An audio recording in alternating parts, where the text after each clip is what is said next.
Olá, você vai assistir agora uma mensagem que pode transformar a sua vida. Quero lhe convidar a abrir o teu coração e acolher a poderosa Palavra de Deus. E também te convidar para estar conosco em um dos nossos cultos no CI, aqui em Itajaí. Que Deus te abençoe. E para a gente conversar um pouquinho do milagre do Senhor e do propósito dele sobre as nossas vidas, eu peço que a igreja, quem tiver Bíblia que nos acompanhe, vá lá no nosso livro de Jó, capítulo 1, versículo do 1 ao 3. Eu estava aqui preocupado como é que eu ia ver quando ia a imagem aparecer no telão, né? Porque não tem mais a TV, mas tem um monte de espelho lá atrás, né? Quem não me conhece, não se assusta, irmão. Quando eu faço essas coisas assim que eu aprendo no momento, eu gosto de compartilhar com vocês. Agora, quando eu tenho que ter um espelho lá que facilita, né? É de Deus, é de Deus. O Senhor, quando preparou esse lugar, ele disse assim: vou fazer um lugar com bastante espelho para o pastor Gia não se perder, né? Amém? Todos encontraram? Então o texto diz assim, na terra de Uz vivia um homem chamado Jó. Era um homem íntegro e justo, temia a Deus e evitava fazer o mal. Tinha ele 7 filhos e 3 filhas, e possuía 7.000 ovelhas, 3.000 camelos, 500 juntas de boi e 500 jumentos, e tinha muita gente que o servia. Era o mais rico do Oriente. Amém? Senhor, nós te agradecemos por esse momento onde nós te encontramos na tua presença, Senhor, porque cremos que o teu Espírito Santo está nesse lugar. Que a partir de agora não seja mais eu, Senhor, mas seja a tua palavra, a tua voz, a voz do teu Espírito Santo falando aos nossos corações. Eu creio, Senhor, que todo esse povo que veio, todos aqueles que estão aqui servindo, Senhor, precisam ouvir algo de Ti, e eu creio que essa noite sairão daqui com tudo aquilo que vem buscar, porque nós cremos no poder da Tua palavra, que salva e que liberta, em nome de Jesus. Amém? Semana passada, quando eu já me preparava psicologicamente, em modo de dizer, né? A gente se prepara, começa já a reservar um espaço no coração para começar a focar na palavra, porque a gente vinha de uma mudança, a gente estava em obra, naquela correria de resolver tudo para o lugar estar limpo e organizado para que os cultos acontecessem. O Senhor me fez sonhar com algo que eu nunca tinha sonhado. Eu vou ser bem sincero para vocês, quem já me conhece aqui sabe que eu sou bem transparente quando eu estou aqui em cima. Eu achava muito bonito quando o pregador dizia, o Senhor me revelou, me deu tal sonho, mas ou é porque eu era muito preguiçoso e dormia pesado mesmo, né? Mas o Senhor me fez sonhar com semente, com uma semente que brotava, que crescia. E aí eu comecei, Senhor, se Tu me revelou o sonho, eu creio que o Senhor nunca faz pela metade, né? Então, Senhor, me revela a palavra, onde eu vou encontrar na palavra algo que se encaixe com isso que Tu colocou no meu coração. E aí veio o livro de Jó. O livro de Jó faz com que nós, cristãos, começamos a atentar e se atentar a algumas coisas que muitas vezes nos esquecemos no caminho. Ouvimos muito a palavra nas quartas, no domingo, hoje temos palavra pela internet, então, graças a Deus, hoje temos uma ferramenta grande para que a gente ouça a palavra a hora que quiser e bem entender. Mas esquecemos que nos perdemos muitas vezes com os propósitos e com os valores, porque começamos a ser contaminados com aquilo que o mundo coloca para nós como padrão. E a palavra aqui faz que a gente entenda algumas características. Quais são as maiores características de Jó? O texto diz que ele era um homem íntegro e justo. Em algumas versões diz que ele era bom e honesto. O que é uma pessoa boa? Muitas vezes nos contentamos com o que o mundo diz para mim e para você que é bom. Uma pessoa boa é aquela que talvez dê um espaçozinho na fila do trânsito para o irmãozinho da frente entrar. É aquele que dá o lugarzinho para o idoso sentar, quando o idoso chega e você está no lugar. É aquele que dá alguma informação correta para alguém que precisa. Mas eu comecei a meditar na palavra e o Senhor começou a me trazer a essência do ser bom. Isso não tem nada a ver com bondade, isso para mim nada mais é do que educação.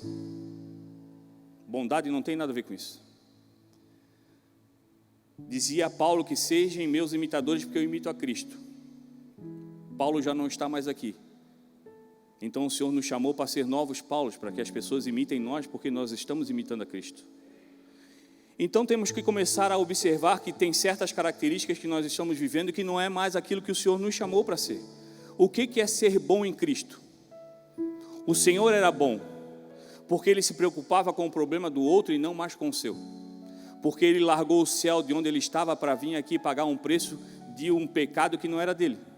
Mas porque Ele nos amou de tal maneira que em nenhum momento questionou a vontade do Pai que deu o seu Filho unigênito para morrer por nós. E sem questionar veio e pagou o preço. Isso é ser bom. Ser bom é quando a gente vive com empatia. Quando você olha para o problema dos outros e começa a viver em busca de resolver como se o problema fosse seu. Isso é ser bom. Todo o resto é só média para se encaixar no padrão do mundo, e aí você vai para casa achando que você fez o seu papel. O ser bom é quando alguém pede alguma coisa e você não fica empurrando para o vizinho e não fica dizendo onde é que a pessoa pode achar ajuda, porque se o pedido de ajuda veio até você, é porque o Senhor quer que você resolva o problema. O Senhor não nos chamou para ser ponto de referência de onde é a ajuda. O Senhor nos chamou para ser a ajuda. E isso é ser bom. O ser bom é você encontrar alguém na rua precisando de necessidade e além de avisar que é aqui, que agora é o jantar solidário, é enquanto a pessoa não pode chegar aqui que está com fome, você já serviu o prato de comida ali na sua casa. É você não passar pelo irmãozinho que está na rua e dizer, ó, o jantar solidário é agora lá na José Gal. Aí pega o teu carro, vem e deixa o irmão vir a pé. O ser bom não é dar informação, é ser a informação, é ser alguém que resolve o problema. E isso é ser bom. Ser bom é ser igual Cristo, que olha para você e diz assim, ei, espera aí, não te desespera, que o teu problema eu vou resolver. O Senhor não fala para você, ó, espera, a hora que eu tiver tempo eu trago a solução, vou mandar um anjo para ver o que consegue fazer por você. Não, o Senhor se coloca na frente de batalha para dizer, e você não está sozinho, eu vou lutar com você. E isso é ser bom. Mas diz que Jó também era honesto. O que é honestidade? Eu fui lá pagar alguma coisa, a pessoa deu o troco errado, eu devolvi. Eu não pego nada que não é meu. Isso aí para mim é só educação, irmão. Acho que é o mínimo que a gente tem que ter, né? Viver com aquilo que é nosso, não o que é dos outros. Mas a honestidade para mim é você ser uma pessoa de palavra, independente de quem está perguntando a informação tem que ser certa, tem que responder como se for Cristo. Sim, sim, não, não. É você não ser corrompido pela situação ou por quem está te pedindo alguma coisa, porque para certas pessoas eu digo sim, mas para certas pessoas eu digo não, porque depende o que eu vou ganhar com isso. Não, é ser honesto com o evangelho que está em mim. A maior honestidade que temos que ter primeiro é com Cristo. Você é honesto com Cristo? Porque no texto diz que quando... Um pouco mais à frente, quando nós fomos falar, quando o Satanás começa a barganhar com o Senhor, fazendo que, ele só é assim desse jeito porque tu ajuda ele. Mas diz no texto que o Senhor observava, ele dizia, olha, você viu meu filho Jó, como ele é? Se ele dizia para Satanás olhar, é porque Cristo já estava olhando, e o Cristo já não olhava só para Jó, ele olha para você também. E qual é o tamanho da nossa honestidade com Cristo?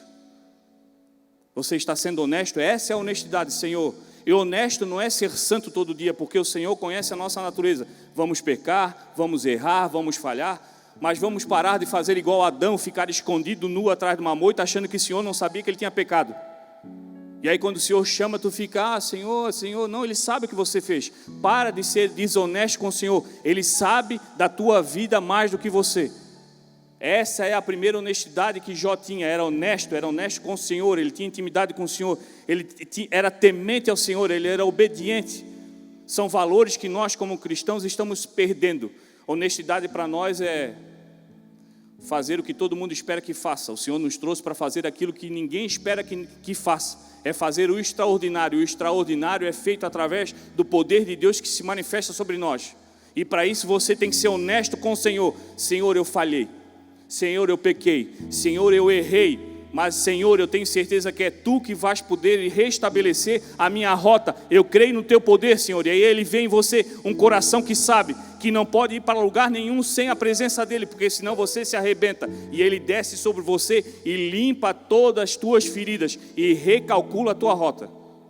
Mas para isso acontecer, você tem que ser honesto com o Senhor. Senhor, eu não consigo sozinho. É honesto com as pessoas que estão com você. É as pessoas chegarem em você e ver uma pessoa que vai falar o que Cristo falaria. As pessoas vão buscar você porque vão ver em você algo diferente. E algo diferente em você é a palavra de Deus. E a palavra de Deus é justa e honesta com quem precisa ouvir. Tem muitas pessoas que você vai dizer um não. Tem pessoas que você vai dizer não pode fazer. E as pessoas no momento vão ficar chateadas com você, vão te virar as costas. Mas quando você diz um não vindo de Deus, você sabe que não vai demorar muito para o amor de Cristo constranger a pessoa e ela saber que você estava falando bem para ela. E ela talvez nunca volte para te agradecer, mas você tem a certeza que a palavra que você lançou vai mudar a vida dela. É ser honesto de verdade. É saber seguir a palavra do Senhor, é ler esse manual. E mesmo muitas vezes como um manual, como qualquer aparelho, a gente começa a achar que não, eu já li só a primeira página, deixa comigo que o resto eu sei fazer. Aí daqui a pouco as coisas desconfiguram, o aparelho desliga, tu não sabe mais como ligar, porque tu esqueceu de ler as letrinhas miúdas, a advertência. E aí tu volta a ler de novo, e o Senhor com toda a paciência te espera para que você se reconecte com Ele. Porque o Senhor eu nunca consigo imaginar o Senhor como um Senhor veinho, brabo, sentado numa cadeira esperando o filho que errou com uma cinta na mão para me dar uma surra. Mas eu vejo aquele veinho, um veinho que eu creio que o Senhor não tem nem idade para ser veinho, mas para ficar mais ternoroso o negócio de falar do Senhor, né? Mais terno. Eu vejo ele lá com um sorrisinho daquele Senhor que está sempre esperando nós com aquela balinha de hortelã para nos dar, sem querer nos cobrar e nem nos falar nada do que a gente fez errado, mas ter um colo para que a gente sente e chore. E aí naquele momento de choro e de desespero, Ele vem com uma palavra mansa e calma, dizendo para você: ei, não te desespera, calma, vai dar tudo certo, você não vai mais caminhar sozinho, eu estou com você. Mas para que isso aconteça, nós temos que ser bons de verdade. Temos que ser honestos de verdade. Primeiro, a honestidade temos que ser com o Senhor, temos que ser honestos com Ele. A segunda, a honestidade temos que ter com nós mesmos. Quando nós paramos de ser honestos conosco, nós começamos a nos afastar de Deus. E a honestidade com nós é você crer que você não consegue sozinho. Para de fingir que você consegue sozinho, porque você não consegue. Para de achar que você é autossuficiente, que você não é. Se o Senhor não estiver com você, você vai se arrebentar. E aí você pode dizer assim: ah, pastor, mas tem um monte de gente que nem é crente, dá tudo certo. Eu estou falando aqui com pessoas que entenderam que o nosso reino não tem nada a ver com a terra, não tem nada a ver com o que está aqui. O nosso reino é o céu. E vai dar tudo certo quando nós pudermos ir para lá. E é para lá que nós estamos trabalhando para ir. E para isso vocês têm que ser honesto com o Senhor, honesto com você. Você tem que ser bom como Cristo. Você tem que cuidar das pessoas como Cristo tem cuidado de você. Com a mesma paciência, sem desistir, porque o Senhor não tem desistido de nós todos os dias. Muitas vezes a gente larga as pessoas: ah, eu não tenho mais paciência com você. Cara, eu não tenho mais paciência com esse cara. E se o Senhor começasse a lidar com nós com a mesma paciência que nós lidamos com os outros, nós já tínhamos sido abandonados muito tempo lá para trás. Mas Ele não desiste. Mas Ele não pensa num cara tinhoso, é Jesus Cristo. Ele não desiste de você. Mas nós temos que ser honestos com nós mesmos e admitir que nós somos falhos, nós erramos, nós pecamos, mas temos que buscar todo dia sabedoria com o Senhor, discernimento, força com Ele, para que cada dia nós possamos pecar menos, errar mais, mas sempre sensíveis à voz do Espírito Santo, porque é a voz dele que vai nos levar em segurança para onde devemos ir. E aí o texto fala também que Jó era o homem mais rico do Oriente. E aí chega o ponto que todo mundo se perde. Onde é que está classificada a nossa riqueza? O texto começa a falar que ele era bom, ele era honesto, ele tinha uma grande família, e aí depois fala dos bens que ele tem. E aí juntando isso tudo, então Jó era o homem mais rico do Oriente. Mas primeiro ele tinha comunhão com o Senhor. Primeiro ele era um bom sacerdote em casa, cuidava do seu primeiro ministério, e aí depois todas as outras coisas serão acrescentadas.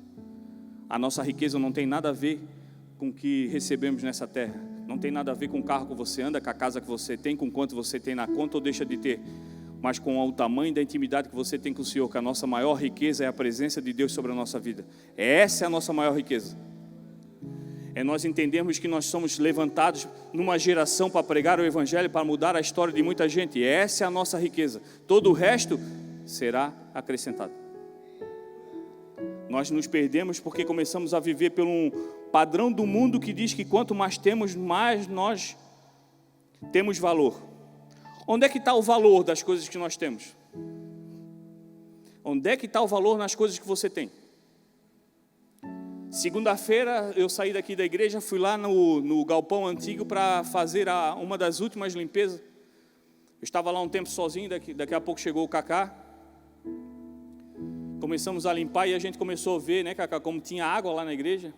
Olhamos para cima, que já estava sem forro, sem as mantas, como tinha buraco naquele teto. E nas noites que tinha chovido antes, como tinha entrado água na igreja. Começamos a carregar aquelas mantas pesadas. Nós nunca vimos que nós era tão fraco, né? Carregando aquela manta, nós se lascava tudo para levar até na caçamba, porque é pesada aquela manta quando molha. E aí nós começamos a conversar, esse teto só não caía por Deus. Como é que não pingava essa água toda na cabeça do povo? Como é que essa manta não caía com esse peso gigantesco que ela fica quando ela está ensopada d'água? Porque o valor daquele prédio estava porque o Senhor estava naquele lugar. E o Senhor estava naquele lugar porque Ele estava em você. O valor das coisas que nós temos tem valor porque nós estamos com ela, porque a partir da hora que não estiver mais com você já não tem mais valor nenhum, porque o maior valor é a presença de Deus que está em nós. Eu que trabalhei muito tempo com carro, nós fazíamos a avaliação de carro através da FIP. Quanto que vale o teu carro na FIP, quanto que dá para pagar no teu carro mediante a FIP. Nós não trabalhamos em cima de FIP, nós trabalhamos em cima da palavra de Jesus Cristo. Ele é o verdadeiro valor, meu irmão. O teu carro hoje tem um valor porque tu estás dentro. A tua casa hoje tem um valor porque tu está lá, porque a hora que tu não estiver mais, quando tu passar aquele carro para frente, não vai mais ter valor nenhum, porque o valor que está lá não tem nada a ver com o imóvel, não tem nada a ver com o carro. O maior valor lá é você. Tem pessoas que têm casarão grande, mas invejam a tua casa pequena. Por quê? Porque o valor não está nas coisas, mas na presença de Deus. E a presença de Deus está em você. Onde você está, o valor de Deus está naquele lugar.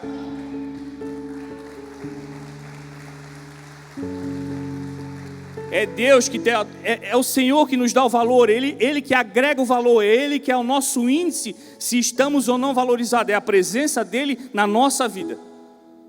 Tu pode vir de bicicleta para a igreja, meu irmão. Tem gente que vai invejar a tua bicicleta porque nela tem um valor que não tem em carro nenhum passando por aí. Porque nela existe um Espírito Santo de Deus sentado na garupa. Ah, Senhor, mas pastor, estou vindo a pé. Mas tem gente que não consegue passar no teu lado porque não consegue passar numa presença poderosa que está te acompanhando, que é o poder de Cristo Jesus através do Espírito Santo de Deus que nunca te abandonou. Esse é o valor. Aquele prédio, agora tu vai lá, tu já nem identifica mais o que é aquilo. É o mesmo sentimento que eu tive quando eu entrei aqui. Começamos a limpar, botar as cadeiras, comecei a olhar, eu não enxergava mais uma balada aqui dentro, porque o Espírito Santo de Deus já estava aqui, o valor era outro. Mudou a valorização, é outra coisa, eu não vejo mais balada, eu não consigo enxergar uma balada aqui dentro, porque hoje não cabe mais nada aqui, está cheio o lugar, porque está preenchido do Espírito Santo de Deus, é Ele que preenche, é Ele que dá valor. Você tem que entender que nada mais cabe dentro do teu coração, porque tem alguém morando aí dentro, e Ele se chama Jesus Cristo, nada mais pode entrar, Ele já entrou, fecha a porta, tranca, guarda, é um solo sagrado o teu coração, não deixa que nada te contamine. Esse é o verdadeiro valor. E aí eu digo para você, como Jó, nós somos o povo mais rico dessa face da terra, porque Cristo Jesus está em nós.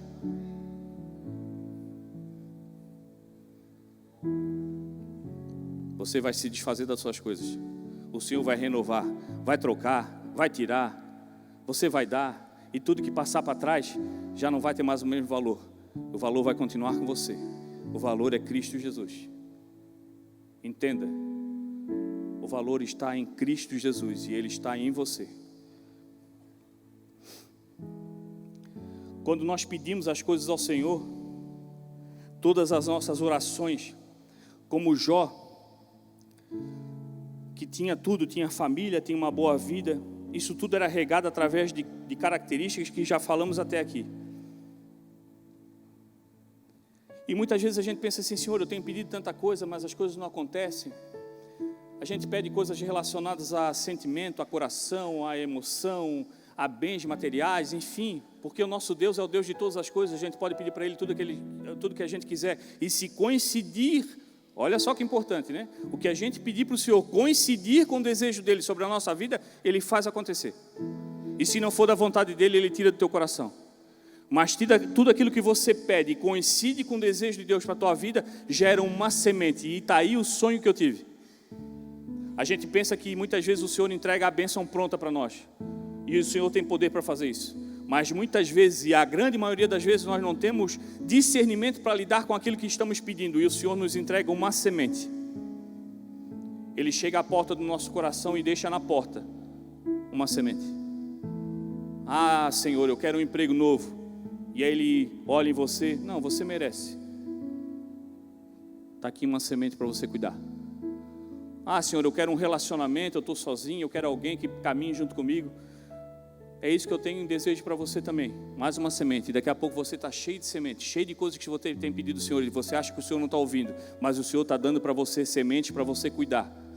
Porque através do seu cuidado, através de um preço que você vai pagar, essas coisas vão começar a brotar. Crescem primeiro para baixo, com uma raiz forte e firme, que nada e nenhum vento possa derrubar. Daqui a pouco o broto começa a sair da terra, começa a nascer flores, frutos, e aí o propósito chega pronto para você. Mas para que isso aconteça, existe um período de cuidado que nós temos que ter com o pedido que nós fizemos ao Senhor. E aí começa as angústias que passamos, os sofrimentos, os momentos de dor, de choro, de muita lágrima, de muito joelho no chão, de muito clamor ao Senhor. E muita gente observa o cristão fazendo isso e acha que isso é um castigo do Senhor. Mas eu vou falar para você, sabe o que o Senhor ministrou no meu coração sobre essa semente? Isso tudo que você faz não é penitência, mas é ferramentas para ir cultivando, molhando e preparando aquela semente que Ele te entregou, para que aquilo cresça forte e firme, para quando você abrir os olhos, está pronto na sua frente, e você já está preparado para cuidar daquela bênção que você pediu. Eu tenho chorado tanto, Senhor, e o Senhor diz assim: continua chorando, chora crendo em mim, porque as tuas lágrimas estão umedecendo esse terreno e está fortalecendo essa semente, e daqui a pouco ela vai crescer, e você nunca mais vai jogar fora, porque você sabe o valor que você pagou para ter isso na mão. Muitas vezes o Senhor não entrega de uma hora para outra, porque a gente não vai dar valor. A gente vai trocar por qualquer coisa, porque ainda estamos contaminados com aquilo que o mundo nos dá como valor. O que é bom para o mundo, o que é ser honesto para o mundo. E o Senhor quer que a gente volte às verdadeiras raízes do Evangelho. Confiar no Senhor em todo tempo. Estamos falando aqui a história de um irmão da fé que tinha tudo e de repente perdeu todas as coisas. Mas em nenhum momento ele começou a blasfemar contra o Senhor, ou começou a dizer que o Senhor não prestava, ou começou a achar que o Senhor tinha o abandonado. Ele questionava o Senhor, sim, murmurava, como a gente murmura, mas nunca deixou de contestar a existência de Deus sobre a vida dele. Perdeu as coisas, perdeu os filhos, a mulher o abandonou, mas o Senhor estava no controle de todas as coisas. Nós nos perdemos no caminho porque acreditamos que quando começamos a perder a coisa é porque o inimigo está tomando conta da minha vida. O que eu fiz de errado? E sabe por que começamos a pensar assim? Falta de intimidade com o Senhor. Porque quando você tem intimidade com o Senhor e você começa a passar por algumas tribulações, algumas provações, se você tem intimidade com o Senhor, a voz de Deus começa a falar para você se é algo que você fez e precisa corrigir, ou é Ele tratando você em alguma coisa, te deixando preparado como um exército, como um verdadeiro soldado para receber coisa nova. Mas a gente fica perdido porque a gente não ouve mais a instrução do Senhor. Qualquer coisa, é fácil ser crente, pastor. Mas quando a gente começa a perder as coisas, dá um desespero, a gente não sabe o que fazer. É muito bom quando tem bastante dinheiro na conta, quando a gente tem um carrinho para passear no final de semana, mas quando essas coisas começam a sair da tua vida, você começa a achar que Deus não existe mais. Deus não tem nada a ver com as tuas finanças, meu irmão. O compromisso do Senhor é com a tua alma, é com o teu coração. Todo o resto Ele acrescenta, mas Ele precisa ter em você um coração que crê nele, independente do valor que você tem na conta. Porque o que você precisa, o Senhor pode fazer uma mula levar na frente da tua casa. Mas tem uma coisa que Ele não vai levar se você não pedir, é a presença dEle sobre a tua vida. Quer mudar de vida? Quer começar a enxergar as coisas de uma outra maneira? Busque intimidade com o Senhor. Busque falar com Ele todo dia. Converse, ore, chore, lamente. Faça igual Marta, que quando Cristo chegou, dizia: "Ô Senhor, se eu tivesse chegado mais cedo, meu irmão não tinha nem morrido." Ela reclamou para o Senhor. Mas olha, ela reclamou: se o Senhor tivesse chegado, ele não tinha morrido. Já reclamou com quem ela sabia que tinha poder. Mas eu creio que tu podes todas as coisas, Senhor. Já crendo que Ele podia mudar a situação também. A gente reclama achando que o Senhor: Senhor, tu desistiu de mim mesmo, estás cuidando de outra coisa. E aí reclama, não. Muitas vezes reclamamos com o Senhor, nós somos falhos. Tem coisas que a gente tem que começar a parar de fazer, de murmurar, de reclamar, de duvidar do Senhor. Mas quando reclamar, reclama para o Senhor, não questionando o poder dEle, mas: Senhor, me ajuda a entender o Teu propósito sobre a minha vida. Senhor, as coisas não estão se abrindo como deveriam, mas eu creio que Tu estás nos controles, Senhor, mas eu preciso entender, então me ajuda a entender, Senhor. Reclama com o Senhor, reclama pedindo mais sabedoria, reclama pedindo mais fé, reclama pedindo mais o poder de Deus sobre a tua vida, mais entendimento do Espírito. Peça, reclame, peça, mas peça mais intimidade, não bens materiais. Essas coisas o Senhor acrescenta. Ele quer um povo que peça intimidade, peça o poder, peça dons, porque Ele precisa de você para cuidar dos outros e não de você. O Senhor quer te qualificar para te cuidar de pessoas e não de você. O Senhor está te dizendo: ei, de ti eu já estou cuidando, para de querer cuidar de você, eu já cuido das tuas coisas. Pastor, mas tu está falando isso aí, tu não sabe a minha história. Cheguei quarta-feira aqui, eu estou todo arrebentado. Ei, tu não sabe como é que está a minha situação. Eu não sei como é que está a situação, irmão. Como tu também não sabe como é que está a minha. Mas eu sei que o mesmo que está cuidando da minha situação é aquele que vai resolver a tua. Porque o meu Deus não faz diferença de quem é e quem não é. Quando Ele olha lá de cima, Ele olha para nós e vê todos iguais. Nós somos filhos, nós somos herdeiros, nós somos aqueles que olhamos para o céu e dizemos: Senhor, eu não estou entendendo nada, mas eu creio que Tu estás no controle, então eu vou fechar o olho e vou continuar seguindo, porque eu sei que o meu propósito, tudo aquilo que estás preparado, vai acontecer sobre a minha vida, em nome de Jesus. Eu creio. Eu sei que você crê nisso, porque senão você não tinha deixado a quarta-feira que você podia fazer qualquer coisa, mas você veio para a igreja, porque tu crê que aqui tem um poder de Deus, um mover do Espírito Santo que vai ministrar algo no teu coração, algo que você buscou, algo que você está buscando, uma dúvida que você tem. Eu tenho certeza que o Senhor hoje vai responder tudo aquilo que tu tem buscado. Mas eu vou dizer para você, o Senhor tem falado para você há muito tempo o que Ele quer, o que Ele precisa, o que Ele espera que você faça. Mas precisamos de intimidade para que a voz do Senhor não passe batida pelos nossos ouvidos, ou a gente começar a achar que é coisa da cabeça. Precisamos falar com o Senhor todo dia, precisamos buscar a presença dEle todo dia. Só assim que vamos entender todo o propósito de Deus sobre nós. Precisamos confiar. O confiar a gente só confia em alguém que a gente conhece, meu irmão. Você só abre a porta da tua casa para alguém que tu conhece. Tu só conhece uma pessoa o suficiente para abrir a porta da tua casa a partir da hora que tu conversa, que tu conhece a história da pessoa. Então, quer confiar no Senhor, converse com Ele. Está com dúvida, pergunte para Ele, Ele te responde. Tem coisas que nós temos que desapegar para que as coisas do Senhor se abram sobre a nossa vida. Começamos a querer negociar com o Senhor. Senhor, eu quero isso, eu quero aquilo, mas tem certas coisas que eu não... Senhor, isso aqui pode deixar aquele pecadinho de gaveta, né? Senhor, isso aqui é tão gostosinho, deixa isso aqui só mais uma semaninha. Nós não temos tempos para errar mais. O Senhor está à porta. O Senhor está voltando. Mas enquanto Ele não volta, nós temos muita gente para pregar o Evangelho. E nós não temos mais tempo de esperar as coisas acontecerem ou ser feito para o outro. Sabe como é que é aquela história do crente que fica em casa chorando porque vê na televisão as pessoas que estão passando necessidade? Ai, que triste, meu Deus, como isso me dói o coração. Mas desliga a televisão, vai jantar, vai almoçar e deixa que alguém vai mandar uma ajuda, deixa que alguma coisa vai acontecer em favor. Não, se você viu, o favor é você. Eu passei por um morador de rua, meu, que triste, meu, que situação, me cortou o coração. Mas veio para casa e não fez nada. Se você viu, é porque o Senhor mandou você ajudar.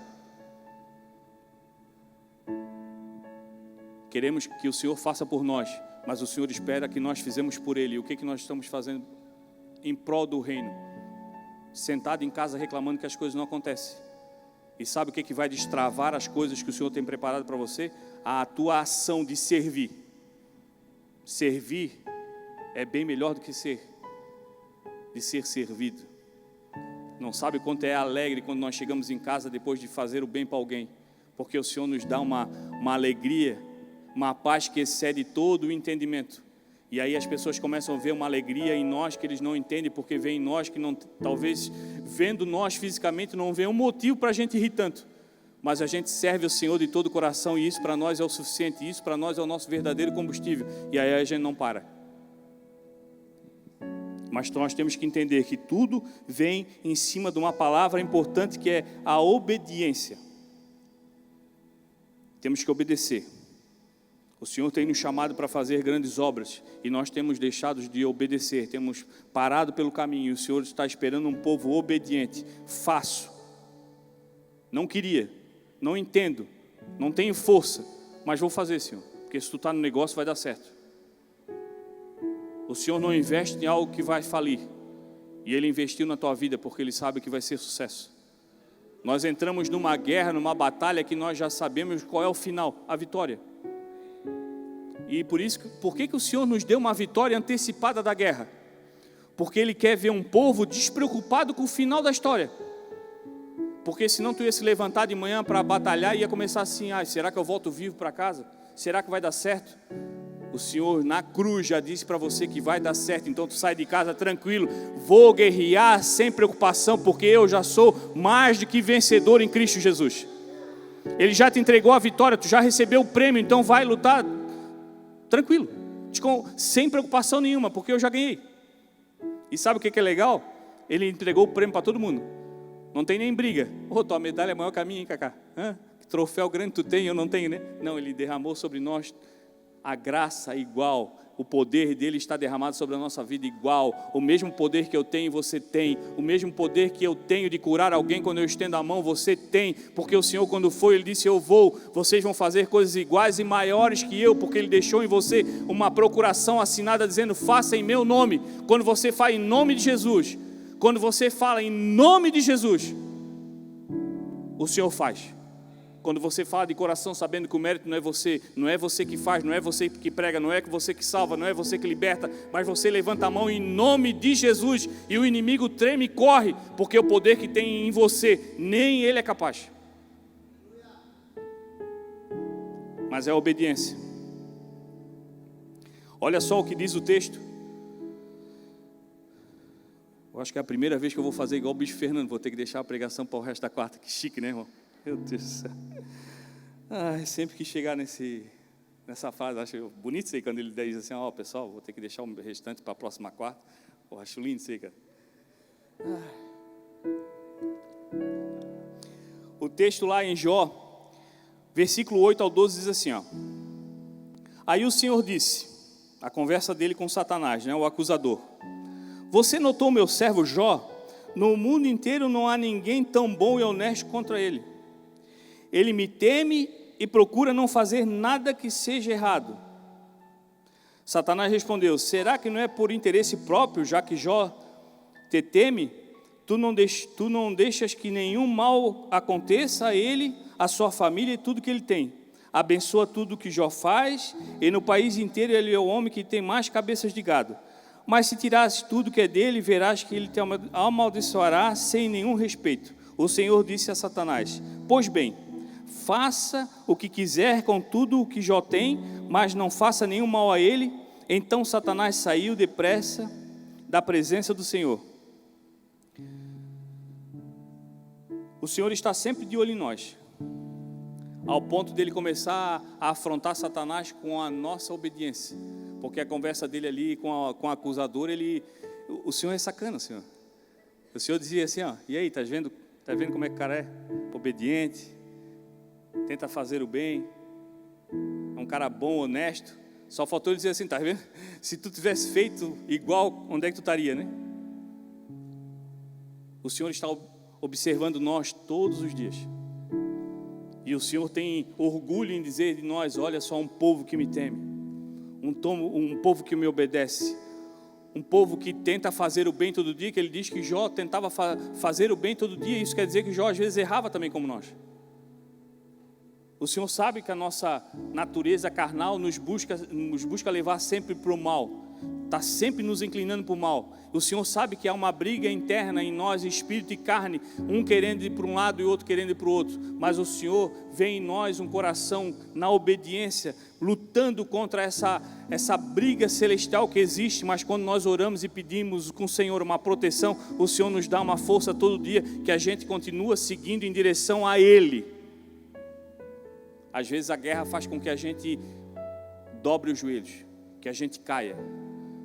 Mas aí quando você já está no chão, você já aproveita, ora ao Senhor, agradece pela luta, agradece por tudo que está passando, porque o Senhor diz em tudo dê graça. E aí quando tu levanta, o Senhor abre os teus olhos espirituais e tu vê na tua frente um brilho maravilhoso que é a luz do Senhor te chamando, vem que o teu propósito está quase pronto, e tu continua seguindo em direção a Ele, sem medo de nada que está acontecendo ao teu lado, porque você sabe que a mão do Senhor está sobre a tua vida. Nós temos que ser um instrumento de Deus para glorificar o reino. É claro que ninguém aqui queria passar por lutas, por dificuldades, como nós queríamos falar do Senhor, um Senhor que nos abençoa com muita prosperidade, que nunca passamos por dificuldade nenhuma. Mas chegou a um ponto que o Senhor permitiu que o inimigo tirasse tudo de Jó, porque mesmo tirando tudo de Jó, sofrendo o que sofria, o Senhor sabia nele um coração realmente temente ao Senhor e que ele não ia se perder por causa daquilo. E aí na dificuldade de Jó, nós somos edificados, porque cremos que mesmo na dificuldade, onde os nossos olhos físicos veem que está tudo de errado, os nossos olhos espirituais veem um propósito de Deus se cumprindo. Às vezes o Senhor vai permitir que tu passe por alguma necessidade, alguma dificuldade, e aí você vai começar a questionar o Senhor, e o Senhor vai falar ao teu ouvido assim, ó, não te desespera, o que eu estou tirando de você nem é um tipo de castigo, eu só estou tirando de você por um tempo, para mostrar para as pessoas que você não está firmado nessas coisas, mas em mim, em Cristo Jesus.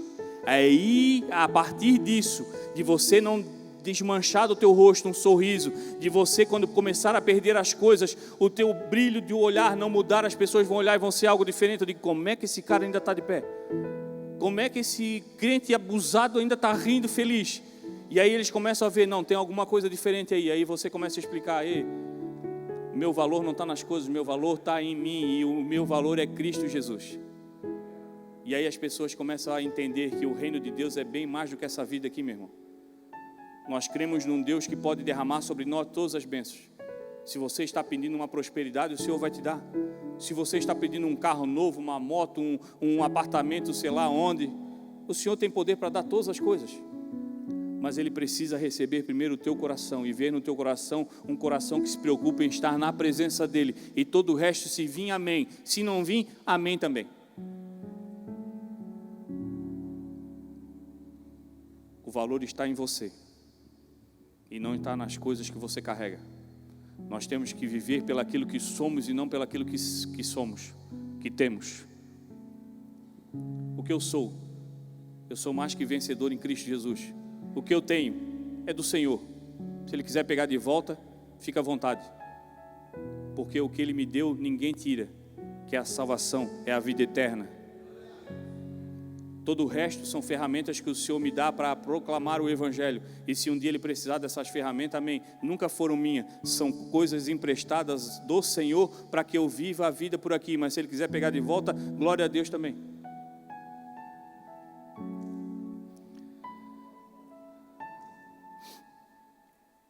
Quando tudo parecia bem, o Satanás volta, conversa com o Senhor novamente, e aí diz, ele ainda está firme contigo aí, porque tu tocou só nas coisas. Porque tem gente que não dá muita bola para as coisas não, mas toca na carne dele para te ver. Tem gente que faz tudo para não perder a vida, então toca na vida dele. Então, pode fazer então. Aí foi lançado sobre Jó uma doença que para se coçar ele usava um caco de telha, de tanta dor. A mulher se afastou dele, largou, mas ele nunca deixou de acreditar que o Deus estava no controle de todas as coisas. No final da história de Jó, o Senhor restabeleceu tudo, deu uma nova família, e ele viveu por um bom tempo. Mas para que tudo isso acontecesse, existia um período de dificuldade, de sofrimento que ele passou, mas ele não encarou aquilo como uma penitência, mas como um sacrifício que ele teria que passar para proclamar o Evangelho. E muitas vezes é por isso que nós nos perdemos na nossa vida. Quando passamos por dificuldades, achamos sempre que é um castigo de Deus para nós. E sabe por que pensamos isso? Porque nunca somos honestos o suficiente com o Senhor. Fizemos as coisas meio escondidinha, faço certo aqui, mas errado ali, mas eu espero que o Senhor me perdoe nisso, naquilo, mas você sabe que é errado. E aí quando acontecem as coisas erradas com você, você acha que sempre que é uma penitência do Senhor, e o Senhor não está aqui para nos castigar ou para nos trazer nenhum tipo de castigo por aquilo que nós fizemos. O castigo vem como consequência da legalidade que demos para o inimigo tocar na nossa vida quando nós abrimos espaço para o pecado. Quer que as coisas comecem a dar errado na tua vida? Dê legalidade para o inimigo.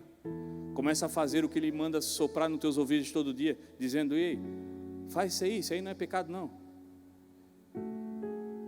Não, capaz, aí ó, essa loja é grande demais, um troquinho errado não vai fazer falta, não devolve não. Ei, se tu passar a fechar o vidro e nem olhar para o lado, o cara que está ali precisando de necessidade vai ver que tu nem visse ele. Não precisa ajudar não, deixa que o outro que vem atrás ajuda. Não abre a janela para esse cara que está vindo pedir, não. Balança a cabeça dizendo que não tem, outro atrás ajuda. Não ora por esse irmão, não. Se tu não tem o que falar, nem vai, porque tu também está todo arrebentado. Se tu abrir a boca, vai capaz de ficar ruim para vocês dois ainda. E aí a gente começa a viver pelos padrões que o mundo diz, o que está certo e o que está errado. E a gente sabe, o que está certo é seguir conforme a vontade do Senhor. Jó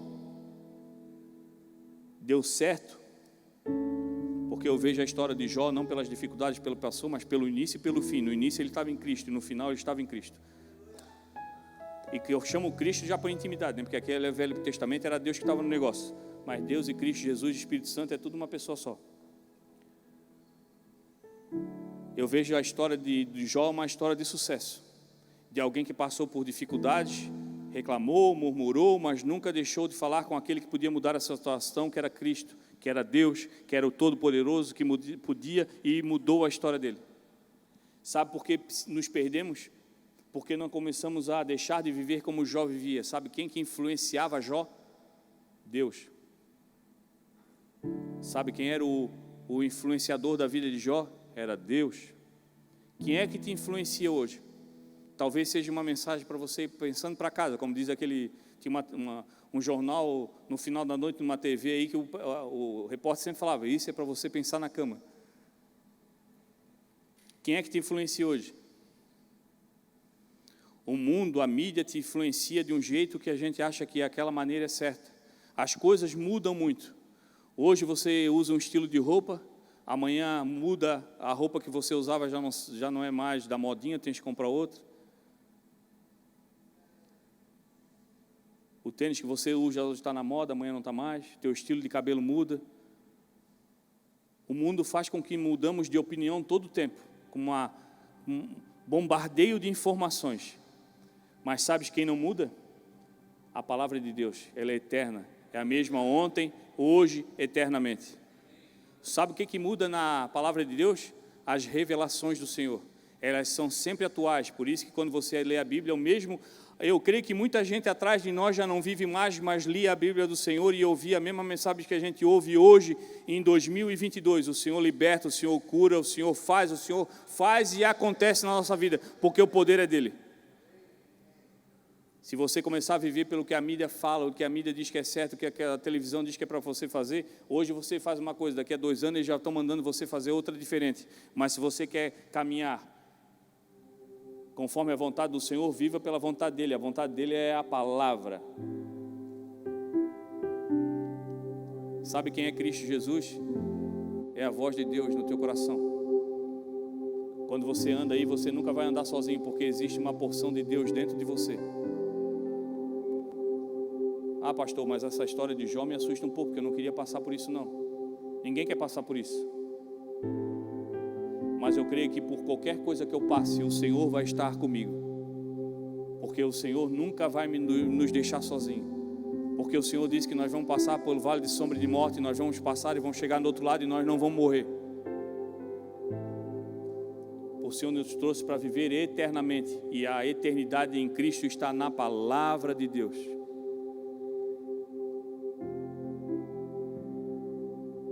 Seja firme, seja obediente. Não comece a viver pelas circunstâncias, mas viva pela rocha que é a palavra de Deus sobre a tua vida. Não esqueça das promessas que o Senhor fez para você até aqui. Se você chegou até aqui, porque até aqui o Senhor te trouxe segurança. Talvez você olhe com teus olhos físicos e você veja coisas que você não gostaria. Você talvez está passando por situações que você nunca pensou em passar. Mas se você começar a orar, clamar ao Senhor, se ajoelhar e deixar o coração sensível à voz do Senhor, você vai começar a enxergar com seus olhos espirituais. E no Espírito você vai começar a enxergar coisas maravilhosas que o Senhor tem derramado sobre a tua vida, que até então você não enxergava. Você vai começar a dar valor para pequenas coisas. Você vai começar a dar valor pela presença do Senhor todo dia sobre a tua vida. Você vai acordar todo dia com um sorriso no rosto, mesmo com um monte de problema para resolver, sabendo que a solução já está em você. É o discernimento do Espírito Santo que fala com você todo o tempo, te dando a solução de todas as coisas. É assim que funciona. Mas nós temos que pagar um preço. O Senhor tem recebido as tuas orações. Elas têm chegado até o Senhor, e o Senhor tem deixado na sua porta todo dia uma semente de tudo aquilo que representa o que você tem pedido. Mas está na hora de você se levantar para cuidar, para que isso cresça. O Senhor não vai te entregar nada pronto. E para finalizar, meu Deus do céu, misericórdia. Tem um Noder aqui que é um amigo nosso da igreja. Ele me presenteou há um tempo atrás com um bonsai. Todo mundo sabe o que é bonsai aqui, irmão? É uma árvore que gosta de ser grande, mas é pequena, né? E aí a gente cuida daquele bonsai, bota vitamina, bota coisa, e aí ele fica forte, tem um caule grosso. Segundo as informações de quem me deu o presente, ela já tem 18 anos, já passou da puberdade e tudo. Mas ela não sai daquele tamanho, fica ali, né? Linda, formosa, firme. E ele falou para mim, cara, não fica cuidando igual um bebê, bota na rua mesmo, deixa pegar sereno, deixa pegar chuva, que é uma árvore normal, só que ela é pequenininha, né? E a gente fica querendo cuidar, mas está ali firme e forte, é mais forte que eu. E aí eu comecei a olhar para aquela planta, comecei a lembrar das coisas que o Senhor tem nos dado, né? O Senhor vai nos dar coisas grandiosas, coisas firmes e fortes, fundadas na palavra do Senhor. Mas elas nunca vão ser maior que você. Tudo que você tem pedido para o Senhor, todas as coisas que tu tem clamado ao Senhor, seja qual ela for, em qual âmbito que você tem pedido, sentimental, emocional, financeiro, o Senhor tem poder para te dar todas as coisas. A hora que elas ficarem prontas e você começar a usufruir de tudo aquilo que você tem pedido, você vai olhar para você, talvez você veja que seja grandes coisas, mas o Senhor lá de cima olha e Ele vê com uma visão que a gente não vê. As coisas que Ele nos dá nunca vai ser maiores do que nós. Nós somos os mais importantes para o Senhor. O nosso valor é Cristo Jesus. As outras coisas são coisas que o Senhor acrescenta, mas o valor está em nós, em Cristo Jesus. As coisas que você tem, por mais que sejam grandiosas, nunca serão maiores que você, porque nós somos Cristo. O Espírito Santo de Deus está em nós, e isso basta para que nós sejamos firmes, verdadeiros, crentes, sem desistir, porque cremos que a vitória já foi dada antes mesmo da batalha começar, em Cristo Jesus, em nome dEle. É o nome dEle que faz, é o nome dEle que é capaz de mudar a nossa situação. Então continue crendo, não desista, porque enquanto o Senhor não vir, nós vamos continuar levantando todo dia como um exército, sem medo de brigar numa batalha que nós sabemos que a vitória já é nossa, em nome de Jesus.